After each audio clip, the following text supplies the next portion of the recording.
सुप्रभात बच्चों। वसंत इस हिंदी पाठ्यपुस्तक के अंतर्गत आज हम कविता 10 झांसी की रानी इस विषय से संबंधित जानकारी प्राप्त करेंगे। तो बच्चों, आपको तो पता है झांसी की रानी कौन है ना। झांसी की रानी जो है ये बहुत महान थी, मतलब कि इतनी ताकतवर थी, इतनी बुद्धिमान थी कि वह अपने जोर से, अपनी ताकत से सभी जो अंग्रेज थे उन्हें उसने अपनी ताकत से और अपनी बुद्धि से हराया था। और यह जो झांसी की रानी है यह लक्ष्मीबाई वीरता के नाम से इसे जाना जाता है। तो आइए हम इस कविता में झांसी की रानी लक्ष्मीबाई, इनके वीरता के बारे में हम पढ़ते हैं। सिंहासन हिल उठे, राजवंशों ने भ्रुकुटी तानी थी। बूढ़े भारत में भी आई फिर से नई जवानी थी। घूमी हुई आज़ादी की कीमत सबने पहचानी थी। दूर फिरंगी को करने की सबने मन में ठानी थी। चमक उठी सन 57 में, वह तलवार पुरानी थी। बूंदे ले हर बोलो के मुँह, हमने सुनी कहानी थी। खूब लड़ी मर्दानी, वह तो झांसी वाली रानी थी। सिंहासन का मतलब होता है बच्चों राजगद्दी। भ्रुकुटी का मतलब होता है भौह। गुमी हुई इसका मतलब होता है खोई हुई। कीमत का मतलब है मूल्य। फिरंगी इसका मतलब होता है अंग्रेज। ठानी थी मतलब निश्चय करने वाला। और मर्दानी का मतलब होता है मर्द की तरह, मतलब के मर्द के गुणों वाली। तो यहाँ पर यह जो लक्ष्मीबाई है यह मर्द की तरह अपने अंग्रेजों पर, मतलब अपने शत्रुओं पर वार करती थी। तो इस पंक्तियों में कवित्री जो है सुभद्रा कुमारी चौहान, यह इस कविता की कवयित्री है। इन्होंने इस पंक्तियों के माध्यम से क्या कहा है कि अंग्रेजों की गलत नीतियों से देशी शासक वर्ग जो था वह बहुत चिंतित था। अपने शोषण और अपमान से राज परिवार की जो भौहें थी क्रोध से तन गई थी, मतलब उन्हें बड़ा गुस्सा था अंग्रेजों पर। वर्षों की गुलामी से जिस भारत को बूढ़ा और कमजोर कर दिया था, अब भारत जैसा देश जो था, और भारत जैसे देश को अंग्रेजों ने अपने गुलामी से क्या कर दिया था, भारत को कमजोर बना दिया था। उसमें भी जवानी का नया जोश हिलोरे लेने लगा था, मतलब कि रानी लक्ष्मीबाई को उस भारत देश में जवानी लाना था, मतलब उसे जोश उत्पन्न करना था। सबको अपनी खोई हुई स्वतंत्रता का महत्व समझ में आने लगा। जो स्वतंत्रता हमारी गई थी उस स्वतंत्रता को लाने के लिए बहुत लोगों को समझ आने लगी और सबने यह निश्चय कर लिया कि अभी अंग्रेजों को हमें देश से मार भगाना है। कानपुर के नाना की मुंहबोली बहन छबीली थी। लक्ष्मीबाई नाम पिता की वह संतान अकेली थी।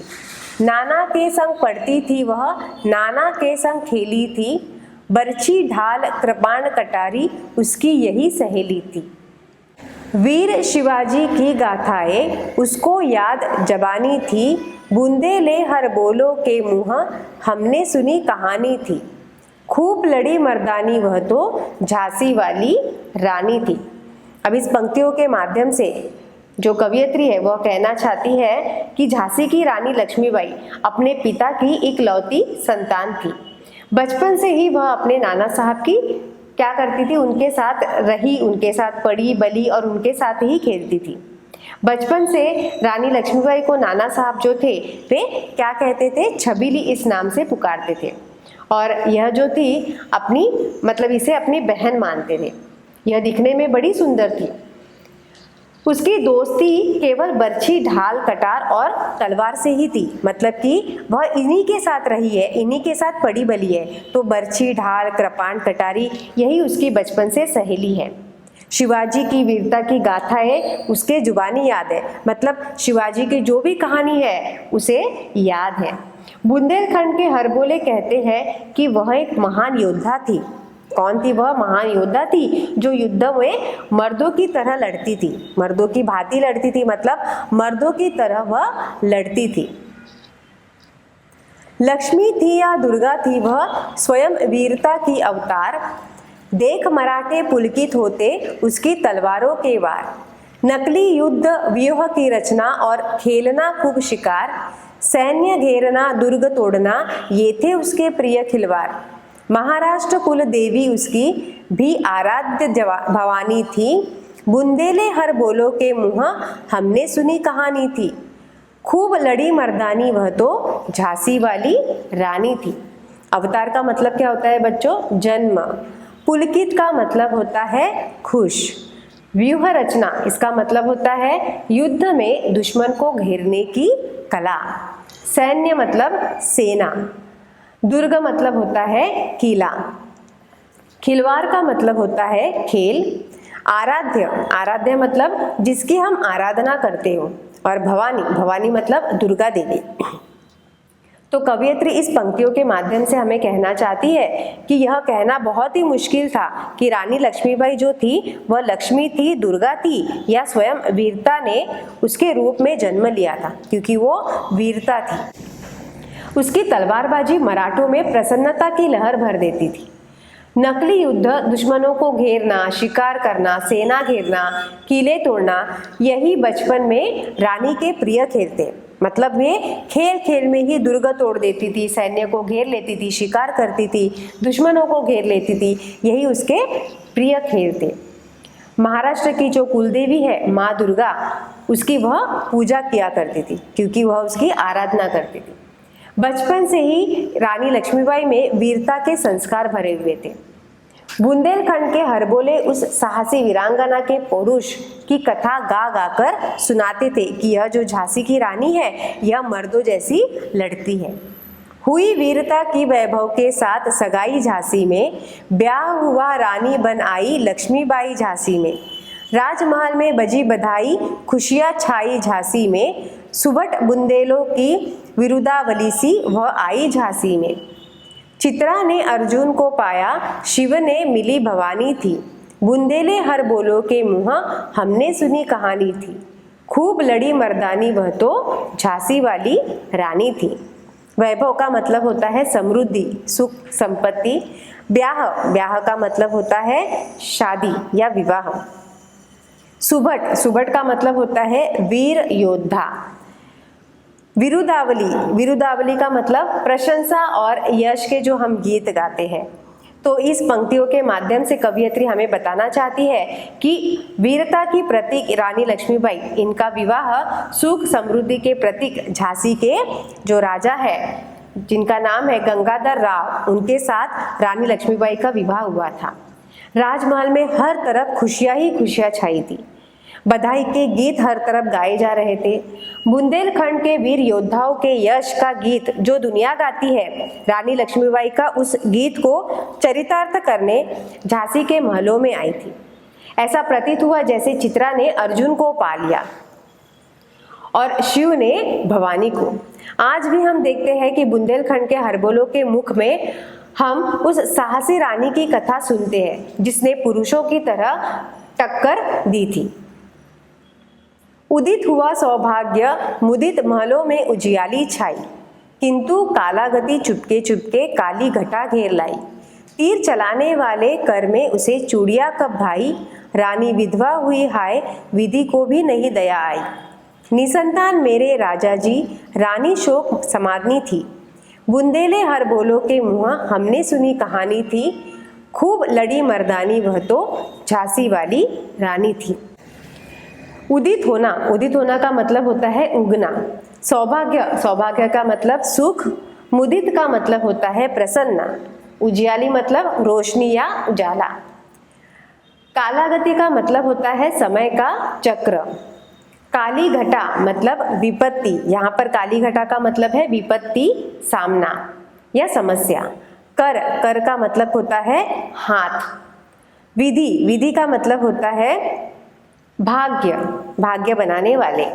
निसंतान, निसंतान मतलब बिना किसी संतान के। शोक समानी का मतलब होता है दुख में समा जाना। तो इस पंक्तियों के माध्यम से हमें कवयित्री सुभद्रा कुमारी चौहान यह बताना चाहते हैं कि रानी लक्ष्मीबाई के जीवन में सौभाग्य का उदय हुआ था। महलों में खुशहाली छा गई, लेकिन भाग्य को यह सब मंजूर नहीं था। भाग्य ने बहुत ही गलत रानी लक्ष्मीबाई के साथ किया था। समय का जो चक्र था वह शीघ्र ही उसके जीवन में अंधकार ला गया, उनके जीवन में अंधकार हो गया। तीर कमान थामने वाले उसके हाथों में भाग्य से सुहाग की चूड़ियां देखी नहीं गई। मतलब कि जो विवाह होती है, विवाह स्त्रियां जो होती है उनके हाथ में चूड़ियां होती है, पर जब उनके पति का देहांत हो गया तब उनके हाथों से चूड़ियां ही चली गई, उनके हाथ सुहाग जो था वो चला गया। राजा जी निसंतान ही चले बसे, जो राजा जी थे वे निसंतान ही चल बसे। रानी विधवा हो गई। रानी के दुख की कोई भी सीमा नहीं थी। ईश्वर को उस पर थोड़ी भी दया नहीं आई, ऐसा यह कवियत्री कहती है। बुंदेलखंड के हरबोलों के मुंह से हमने उस वीरांगना और साहसी रानी की कथा सुनी है। बूझा दीप झांसी का तब डलहौजी मन में हर्षाया, राज्य हड़प करने का उसने यह अच्छा अवसर पाया। फौरन फौजे भेज दुर्ग पर अपना झंडा फहराया, लावारिस का वारिस बनकर ब्रिटिश राज्य झांसी आया। अश्रुपूर्ण रानी ने देखा झांसी हुई वीरानी थी, बुंदेले हरबोलों के मुँह हमने सुनी कहानी थी। खूब लड़ी मर्दानी वह तो झांसी वाली रानी थी। हर्षाया, हर्षाया का मतलब होता है खुश होना। हड़पना, हड़पना का मतलब होता है छल से हासिल करना। अवसर मतलब मौका। फौरन मतलब तुरंत। फौजे मतलब सेनाएं। लावारिस का मतलब होता है बिना उत्तराधिकारी के। वारिस मतलब उत्तराधिकारी। अश्रुपूर्ण का मतलब आंसुओं से भरी हुई, और वीरानी का मतलब होता है पराई। तो कवियत्री इन कविता में पंक्तियों के माध्यम से हमें यह बताना चाहती है कि राजा की मृत्यु के बाद झांसी राज्य में दुख का अंधेरा छा गया था। पूरे राज्य के लोगों को राजा का बहुत ही दुख था। उनकी देखभाल करने वाला कोई नहीं रहा था। यह समाचार जानकर लॉर्ड जो डलहौजी, उन्हें मन ही मन बहुत खुश हुआ, क्योंकि वे अंग्रेज थे। उसने समझा कि राज्य को हथियाने का यही सबसे अच्छा मौका है, क्योंकि राजा तो चल बसा। उसने तुरंत ही सेनाएं उस झांसी में भेज दी और झांसी के किले पर अपना झंडा फहरवा दिया और स्वयं को उस राज्य का अधिकारी घोषित कर दिया। वह जो डलहौजी था उसने झांसी राज्य में खुद को क्या साबित कर दिया? उत्तराधिकारी घोषित कर दिया, क्योंकि उसका कोई उत्तराधिकारी नहीं था। मतलब उस राज्य का कोई उत्तराधिकारी नहीं था, क्योंकि जो उत्तराधिकारी था वह तो चल बसा। इसीलिए यह जो डलहौजी था इसने खुद को झांसी का उत्तराधिकारी घोषित कर दिया। आंखों में आंसू भरे हुए रानी ने जब यह देखा तब झांसी पराई हो गई थी।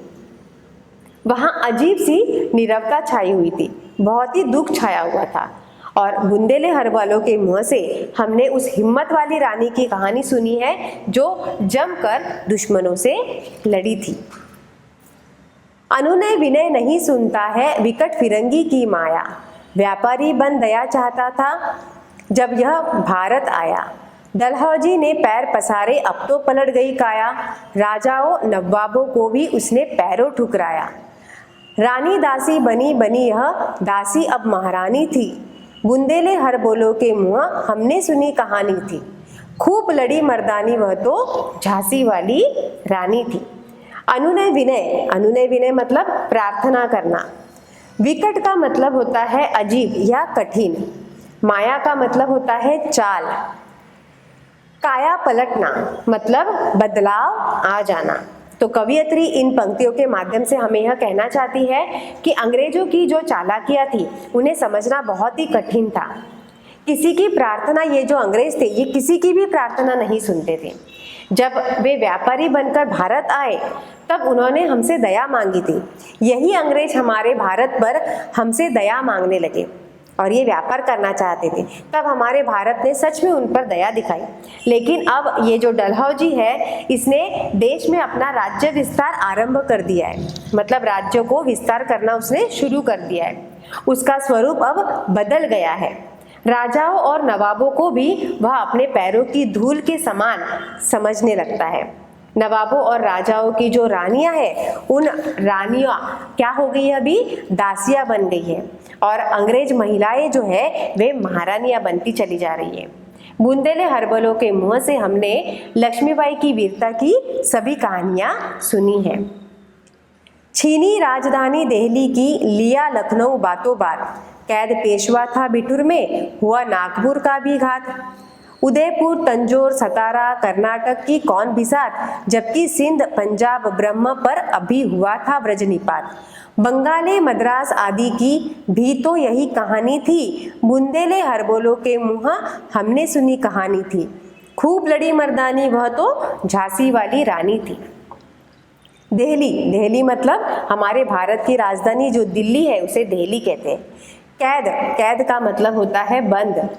घात का मतलब होता है धोखा। बिसात मतलब हैसियत। ब्रज निपात का मतलब होता है भारी मुसीबत आना। तो कवियत्री कहती है, अंग्रेजों ने दिल्ली की जो राजधानी है उसे भी छीन ली। देखते ही देखते लखनऊ पर भी अधिकार कर लिया। उन्होंने पेशवा को बिठूर में कैद कर लिया था और नागपुर जैसे शहर पर भी धोखे से उन्होंने अधिकार कर लिया। उदयपुर, तंजौर, सातारा, कर्नाटक भी उनके सामने कोई हैसियत नहीं रख पाए। सिंध, पंजाब, ब्रह्मा पर भी उनके भीषण आक्रमण की मुसीबत आई। बंगाल और मद्रास आदि राज्यों की भी यही दशा हुई जो बाकी राज्यों की हुई।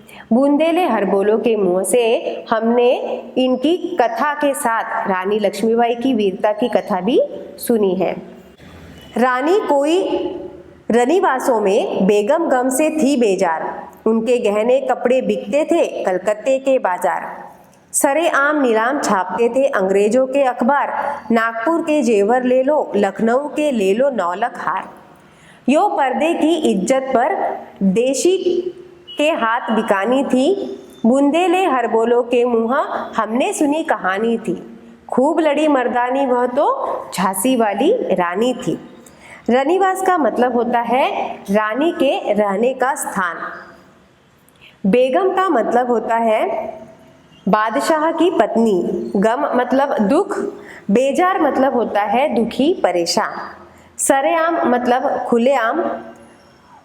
परदेशी मतलब दूसरे देश में। तो यहाँ पर कवियत्री कहती है, अंग्रेजों ने देशी राजाओं और नवाबों का अपमान किया, जिससे रनिवासों में उनकी रानियां और बेगमें दुख से बेहाल होकर रोया करती थी, क्योंकि उनके जो बेगम थे उनके भी ऐसे ही उन लोगों ने हाल किए। उनके गहने और कपड़े कलकत्ते के बाजारों में ये अंग्रेज बेचते थे। अंग्रेज अपने अखबारों में खुलेआम उनकी नीलामी के विज्ञापन छापते थे। जब ये नीलामी करते थे तो खुद अपने नीलामी की खबर विज्ञापन जो है अखबारों में छापते थे। नागपुर के जेवर से ले लो, लखनऊ के 9 लाख हार खरीदो, ऐसे ये विज्ञापन छापते थे। इस प्रकार पर्दे में रहने वाली भारत की इज्जत विदेशियों के हाथों बेची जा रही थी। बुंदेल हरबोलों के मुंह से हमने रानी लक्ष्मीबाई के पौरुष और वीरता की कहानियां सुनी हैं। कुटियों में थी विषम वेदना, महलों में आहत अपमान। वीर सैनिकों के मन में था अपने पुरखों का अभिमान। नाना धुंध पंत पेशवा जुटा रहा था सब सामान। बहिन छबीली ने रणचंडी का कर दिया प्रकट आह्वान। हुआ यज्ञ प्रारंभ उन्हें तो सोई ज्योति जगानी थी। बुंदेले हरबोलों के मुँह हमने सुनी कहानी थी। खूब लड़ी मर्दानी वह तो झांसी वाली रानी थी। कुटियों का मतलब झोपड़ियों होता है। विषम वेदना इसका मतलब गहरा दुख। आहत मतलब घायल। अपमान मतलब बेइज्जती।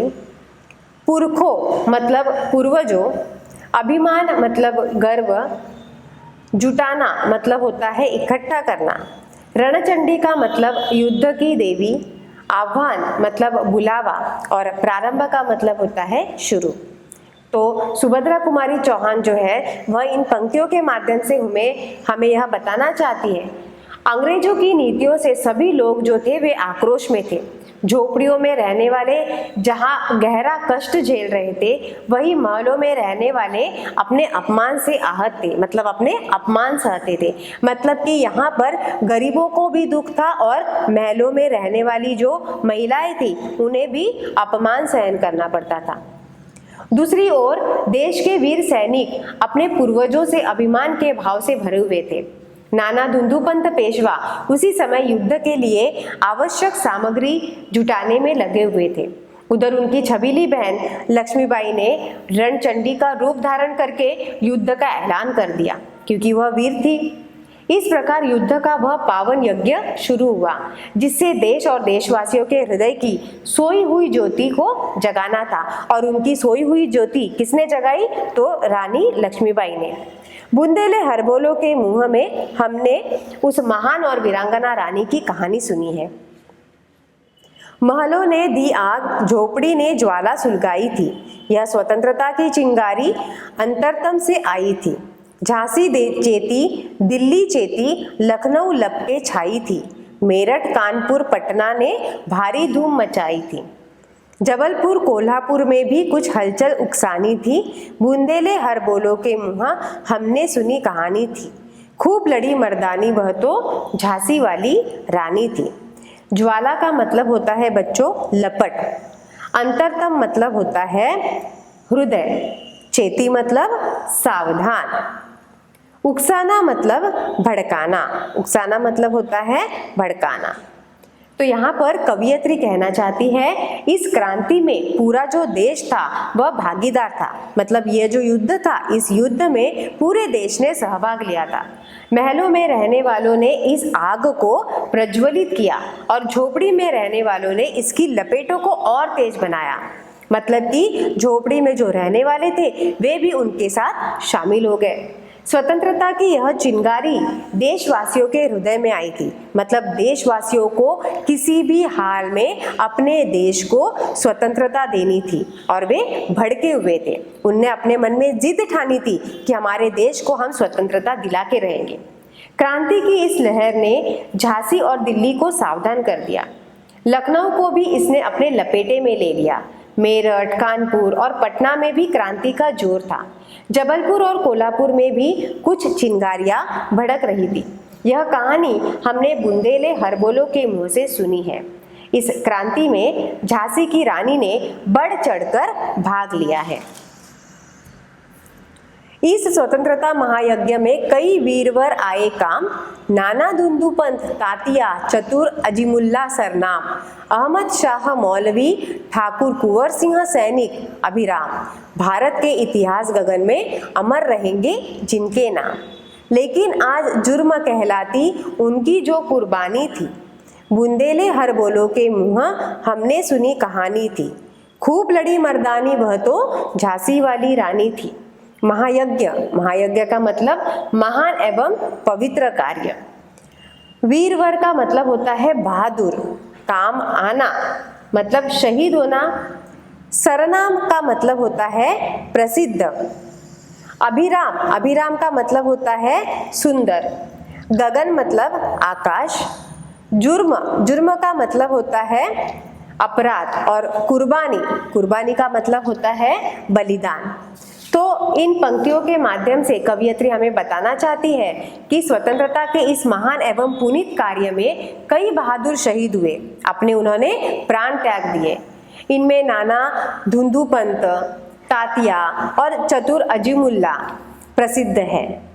साथ ही अहमद शाह मौलवी, ठाकुर कुंवर सिंह जैसे आज़ादी के वीर सिपाहियों के नाम भी भारत के इतिहास में हमेशा अमर रहेंगे। रानी लक्ष्मीबाई के मर्दाने रूप में अंग्रेजों से डटकर लड़ी थी। यहाँ जो रानी लक्ष्मीबाई है उसने मर्दानी के तौर पर इन अंग्रेजों से वह डटकर लड़ी थी, उसने हार नहीं मानी। इनकी गाथा छोड़ चले हम झांसी के मैदानों में, जहाँ खड़ी है लक्ष्मीबाई मर्द बनी मर्दानों में। लेफ्टिनेंट वॉकर आ पहुँचा, आगे बढ़ा जवानों में। रानी ने तलवार खींच ली, हुआ द्वंद्व आसमानों में। जख्मी होकर वॉकर भागा, उसे अजब हैरानी थी। बुंदेले हरबोलों के मुँह हमने सुनी कहानी थी। खूब लड़ी मर्दानी वह तो झांसी वाली रानी थी। गाथा, गाथा का मतलब होता है कहानी। मर्द का मतलब होता है पुरुष। मर्दानो मतलब पुरुषों। द्वंद्व, द्वंद्व का मतलब होता है युद्ध। आसमानों में मतलब गैर बराबरी वालों में। जख्मी, जख्मी का मतलब होता है घायल। अजब का मतलब होता है अजीब, अलग तरह के। और हैरानी, हैरानी का मतलब होता है आश्चर्य। तो इस कविता के माध्यम से हमें कवियत्री यह कहना चाहती है कि अन्य वीरों की कहानी छोड़कर अब झांसी के युद्ध के मैदान में चलते हैं। यहाँ लक्ष्मीबाई पुरुषों के बीच किसी वीर पुरुष की भांति खड़ी है। उसी समय लेफ्टिनेंट जो है, लेफ्टिनेंट वॉकर युद्ध के लिए वहां आ पहुंचा और सैनिकों के बीच से वह आगे बढ़ने लगा।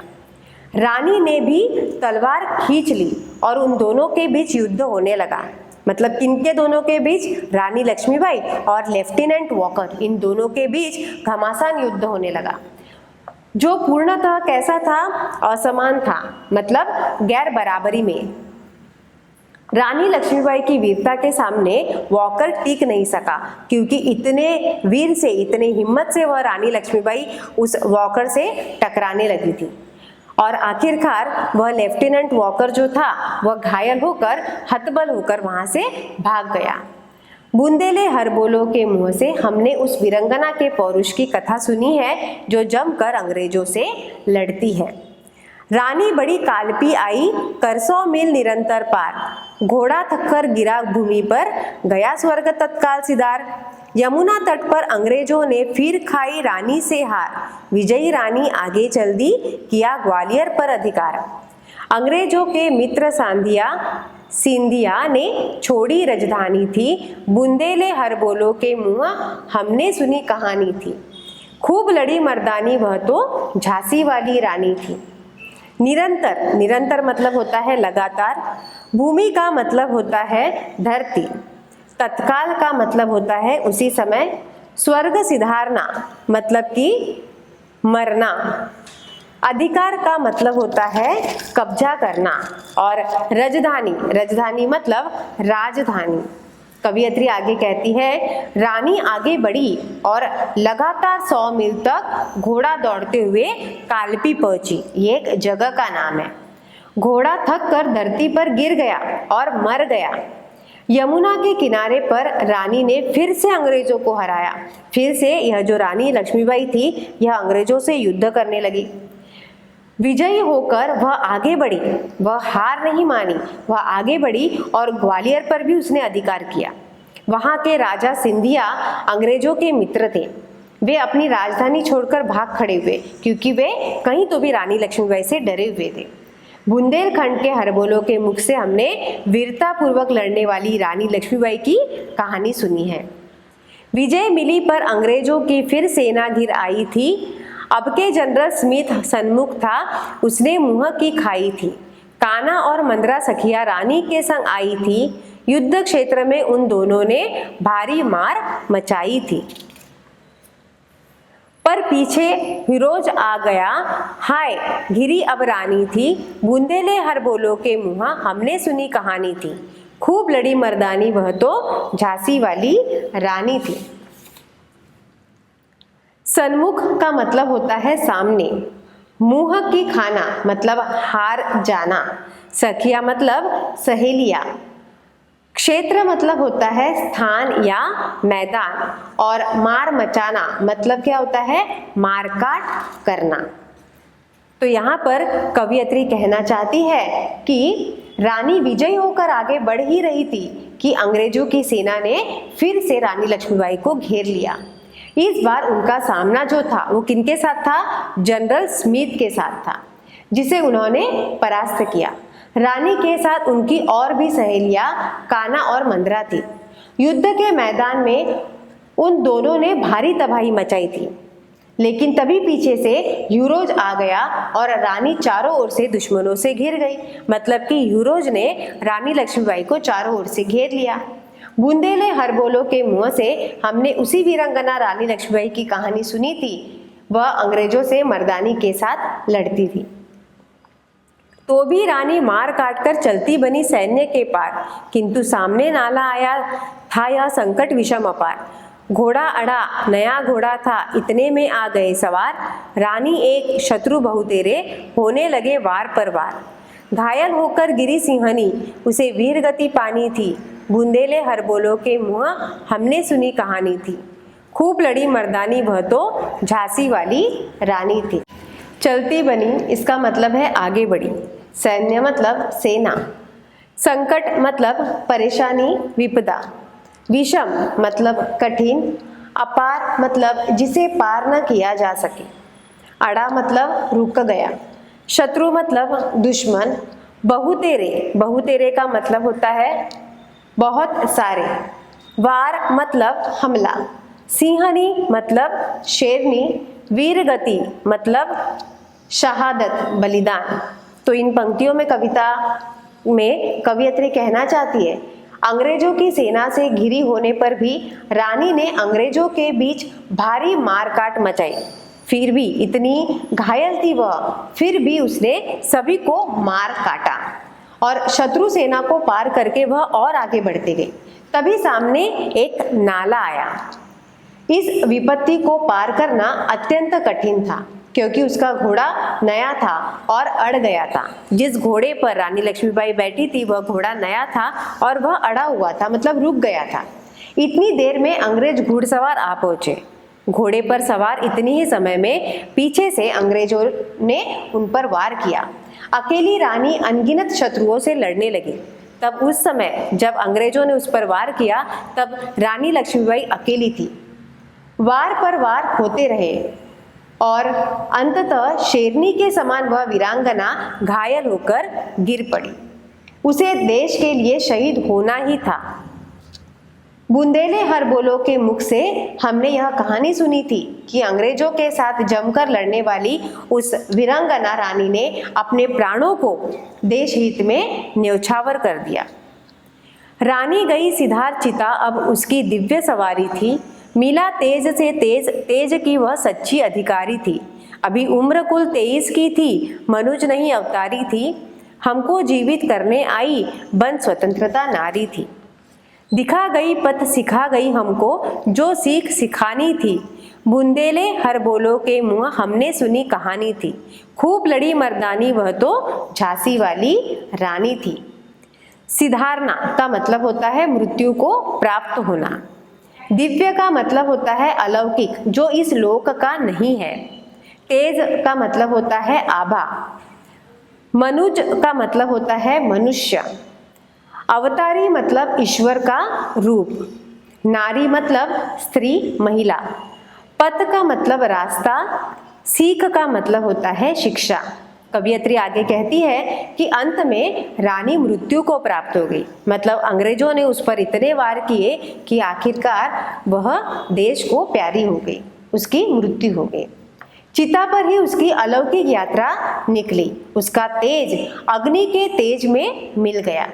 वह सही अर्थों में तेज की ही अधिकारी थी। मात्र 23 वर्ष की उम्र में उसने जो किया वह कोई साधारण मनुष्य भी नहीं कर सकता। मतलब सिर्फ 23 वर्ष की आयु में ही इतना हिम्मत वाला काम जो था, मर्दानी वाला काम, सिर्फ रानी लक्ष्मीबाई ही कर सकती थी। वह अवश्य ही ईश्वर का कोई अवतार थी। स्वतंत्रता की देवी बनकर वह हमारे सोए हुए मस्तिष्क को जगाने आई थी। वह हमें रास्ता दिखाकर चली गई। हमें जो शिक्षा देनी थी वह हमें देकर चली गई। बुंदेले हरबोलो ने हमें उसी महान नारी की कथा सुनाई थी जो बड़ी ही मर्दानगी के साथ अंग्रेजों से लड़ी थी। जाओ रानी, याद रखेंगे हम कृतज्ञ भारतवासी, यह तेरा बलिदान जगावेगा स्वतंत्रता अविनाशी। होवे चुप इतिहास, लगे सच्चाई को चाहे फांसी। हो मदमाती विजय, मिटा दे गालों से चाहे झांसी। तेरा स्मारक तू ही होगी, तू खुद अमिट निशानी थी। बुंदेले हरबोलो के मुँह हमने सुनी कहानी थी। खूब लड़ी मर्दानी वह तो झांसी वाली रानी थी। कृतज्ञ, कृतज्ञ का मतलब उपकार को मानने वाला। बलिदान देना मतलब स्वयं की आहुति देना। अविनाशी मतलब कभी न मिटने वाली। मदमाती, मदमाती मतलब मस्ती वाली। स्मारक मतलब स्मृति चिन्ह। अमिट मतलब कभी न मिटने वाली निशानी। कवियत्री आखिरकार कहती है कि रानी के प्रति अपनी श्रद्धांजलि उसने अर्पित करते हुए कहा, हम भारतवासी तुम्हारे इस उपकार को सदैव याद रखेंगे। तुम्हारा यह बलिदान कभी न मिटने वाली स्वतंत्रता की भावना को जन्म देगा। भले ही इतिहास में तुम्हारे विषय में कुछ ना लिखा जाए, तुम्हारी सच्चाई को मिटाने के प्रयास किए जाए। विजय में मस्त अंग्रेज भले ही गोलों से झांसी का निशान मिटा दे, लेकिन तुम स्वयं कभी न मिटने वाली एक निशानी हो। तुम्हारा कोई स्मारक बने या ना बने, तुम स्वयं ही अपना स्मारक हो। क्योंकि तुम्हारी वीरता और गाथा अतुलनीय है। अर्थात हम तुम्हारे इस बलिदान के लिए हमेशा तुम्हारे आभारी रहेंगे।